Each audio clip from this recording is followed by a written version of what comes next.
What's going on, everybody? My name is Barba223, and today we are showing you the Magic Necromancer with a bombing focus. All right, we try to nuke people with our ult. I've been working on this build for a while.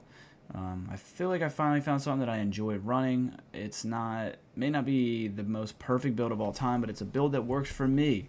So I really enjoy it. Let me know what you guys think down below. And as always, make sure you like, comment, subscribe. Let's start with the character screen. So we have 20,600 magic. We have 37,000 health, 16,000 stamina. In terms of recoveries, we're sitting at 1451 and 1100 stam recovery, which is solid. And then when we pop a potion, we're at 18 and 14, which is fantastic. Then we have 4,200 spell damage before we get any other bonuses. We had 24% crit, 6,300 spell pen, and then when we pop our boneyard, we're at 7,800. Now that is because of this right here. While Grave Ward ability is active, you get extra penetration. So yeah. So anyways, let me keep going here. So we have 17,000 resistance, and then that goes to the 26 and 25. All right, 1,600 crit resist, which is solid. We have 54 points into health, and then we have rest into stamina, which I'm going to change. I'll probably put more points into magic, but I like to have a lot of health because we're going to be bombing people, which means we're going to be kind of in the mix, which means we got to be somewhat tanky. We are an Argonian. Now, the reason I'm Argonian is you get literally a crap ton of resource regen off of Argonian because your pots. So I'll show you real quick. Right here, you get extra 3,000 of everything when you use a potion, which is just absolutely absurd, especially because we're using tri potions. So we get 12,000 health. We get over 10,000 magic and stamina, which is just crazy. So it is absolutely fantastic resource regen. We also are using the Apprentice at the moment, so we'll see. I like it right now. I could go penetration, but we'll see. Then I'm using Jewels of Misrule. It's just the purple food of magic recovery, so I like it a lot. But yeah, that is what we're running. Again, change the attributes as you see fit. I mean, that's up to you, but yeah. So let's get into the gear. Now, I need to talk about the gear a little bit because it does become kind of your opinion, and you're up for debate a little bit. So I'll talk about what I'm doing and why, and then your options. So I'll just tell you right now, on the front bar, we're using the Black Rose Staff. If you're not familiar with the Black Rose Staff, it's really good. Unfortunately, I have literally the worst option out of the Flame, Shock, and Ice. I got Ice, and it has the worst bonus of them all, which I'm not happy about, but it's better than not having it at all. The reason it's the worst one is, well, it's simple. It doesn't do as much damage as the other ones. It's cool. The Ice Staff is great if you want to use Black Rose on the back bar as your back bar skill to just pop on people, but on the front bar, it's not that good. Now, the only positive I see with the Ice Staff over the others is that I can use this to block, and now I can use a Resto Staff on the back bar. So that is a positive. But overall, you really want the Shock one. A Lightning Staff is absolutely the best option, but it is what it is. What are you going to do, right? We are using Sharpened on it, and if you don't know what it does, it reduces the cost by Wild Impulse. So Impulse is an insanely good skill. Now, it's not that good if you don't have this. But Impulse causes a lingering elemental damage on your targets, dealing extra 2,900 damage of Flame, Shock, and Frost over 8 seconds. Let's just round up to 3,000 each, so it's 9,000 over 8 seconds. Each element ticks over the duration. So it's basically Impulse, but then it adds a 9,000 dot. It's really good. It's really good for using your ult and nuking people down because it's AoE. It's just going to hit everybody around you. I'm going to tell you right now, the Shock one's the best. The Flame one's just as good as the Shock one, to be honest, because the Flame one's going to finish off low people, and then the Shock one does big AoE. The Ice one is what it is. What are you going to do? But there is another option. If you don't want to use that, if you don't have it, if you don't like the sustain because it's an expensive skill, you can go with a Master Lightning Staff. Okay, Master Lightning Staff is going to get the job done as well. Now, the difference between this and that is that the Wild Impulse is going to do a ton of damage over time. You're going to do a lot of dot damage. That way, anyone that survives is going to kind of get picked off with the Wild Impulse. This is really good as well. Now, the reason you have to use a Master's Lightning Staff is because Destructive Touch becomes an AoE. when you use lightning staff. So here, destructive clench. So shock clench converts the attack into an area of effect explosion. So you can basically do the same thing that you're trying to do with the wild impulse one. Just do it with the lightning staff instead. Now the big difference, like I said, the impulse is going to linger on them and do dot damage. Now this is going to do more damage up front. You're going to do 600. You're going to get 600 spell damage for the duration. So if you pop this as you're alting, you're going to get 600 spell damage on your alt, which is fantastic. And on top of it, you're applying concuss. It's really good. I've been using both. I switch back and forth every game, I feel like. Black Rose Ice Stabs gives me more tankiness and dot damage overall. And then the other one gives me more straight up burst damage. So it is up for debate. Now Black Rose also can't attack people from far away. But whatever. Use what you want to use. That's the two options. Up to you. Now here we're using the obvious must-have set, which is Dark Convergence with a Berserker Glyph. So if you don't know what this does, I also have Powered on it. Defending's probably a little better, but Powered is okay. Dark Convergence is a fantastic set. It's one of the best sets in the whole game. It's that purple thing on the ground that you get pulled into the center of if you don't know what it is. Now you do. It's a pain in the ass. It's really annoying. It's really OP. It's really good on Nightblades. It's really good on DKs. It's really good on Necros. It's really good on anybody that uses it. And be honest with you, it's a fantastic set. But it gives magic. It gives pen on both bars, which is great.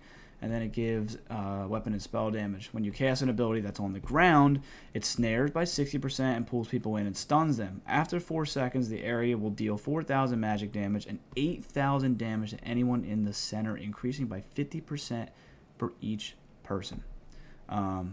Insane. Now, the reason it's good is because when you use your Pestilent Colossus right here, it's going to pull people to the center. You drop this down, and then it's going to proc the set. Make sure you don't have anything that goes on the ground on your back bar besides Pestilent. That's the big thing. Alright, Balorg is obvious for this set, or this skill, or this whatever build, because you're going to want to burst people with your alt. So when you use an alt, you gain a ton of weapon and spell damage with pen. And then my 5-piece actually is Rattle Cage. Now the reason I'm using Rattle Cage is I think it just saves me a bar spot that I really, really, really desperately need. If you don't want to use Rattle Cage and you want to use your spell damage buff with pots, feel free. You can just use something like Order's Wrath. Order's Wrath is a great set as well.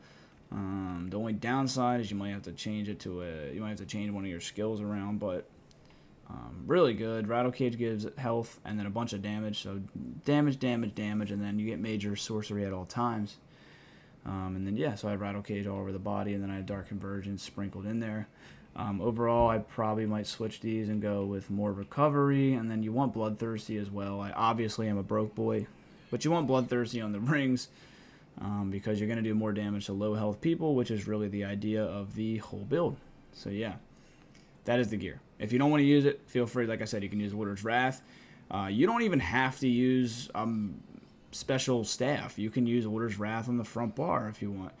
And then just go Order's Wrath on the front bar, use one piece of trainee, and then you can go with a mythic item as well if that's what you really are feeling. That's up to you. Actually, it could be just as good. Order's Wrath is a fantastic set. I have no complaints about Order's Wrath at all being used here because you could just do this. Boom. And then you could use trainee. And then you could use a mythic as well, which is just really, really good, to be honest with you. So, again, this is totally up to you, but bunch of good options there. Bunch of good options. So let me put my Rattle Cage back on. Make sure it's all set. Boom. Boom. Am I missing one? Yeah. And boom. Alright, that's the gear options. Skills. Sorry, I'll start going faster. I know I'm going slow. I apologize. Alright, so Mage Light, you can use Camo Hunter if you want, but you need your crit. Here I have Braided Tether because we need a little bit of sustain with this build. Just a really, really good heal. It's crazy, crazy powerful. It does a lot of AoE healing. It's really good. It's just a must. Make sure it's not on your back bar, though, because it will proc Dark Convergence if it is. Here we have Avid Boneyard again. Make sure this is on your front bar. The big thing about this one is that you can activate your own synergy as opposed to getting Major Breach on it, but this is fantastic. It really, really is. It's awesome. Here we have a Belated Blast Bones. So Belated Blast Bones is a really good skill. big bread and butter of when, especially when you're ult's on downtime, this is your damage. You could use Gravelord's Embrace if you want. I think this is the better one. This is up to you guys, but I like the Major Defile and Disease. Then we have Pulsar, which is supposed to be the shock one, but it doesn't matter. It's going to reduce people's max health, and it's also going to do a bunch of damage. So, yeah, it's fantastic. Then we have Ravenous Goliath. Again, make sure this is on your front bar, okay? Summoner's Armor on the back bar gives you major and minor resolve. Really good. This one's a must. Necrotic Potency gives you a ton of ultimate. You can basically just eat off of corpses and get a ton of ultimate and some healing back and reduce some damage taken. Race Against Time is an absolute must. It gives you extra crit damage. It gives you movement speed. It gives you snare immunity. Must have. Resistant Flash is a big bursty heal. Amazing skill, a must-have. And then we have another must-have, Spirit Guardian. So every 2 seconds you're restoring health. While active, you transfer some of the damage, blah, blah, blah. Awesome. Here's Petulant Colossus. You're not going to want to use the other one, whatever, the Glacial Colossus, if I'm not mistaken. The reason being is because that one's supposed to stun people, but you're already stunning people with Dark Conversion, so it really doesn't make any sense. So you want to use this one because it does more damage and applies disease, so really, really good. So that's what I'm running. Now, if you don't like the skills, this is a slept-on skill if you want any more team utility. The reason this one's a slept-on skill is because look at the freaking buff here.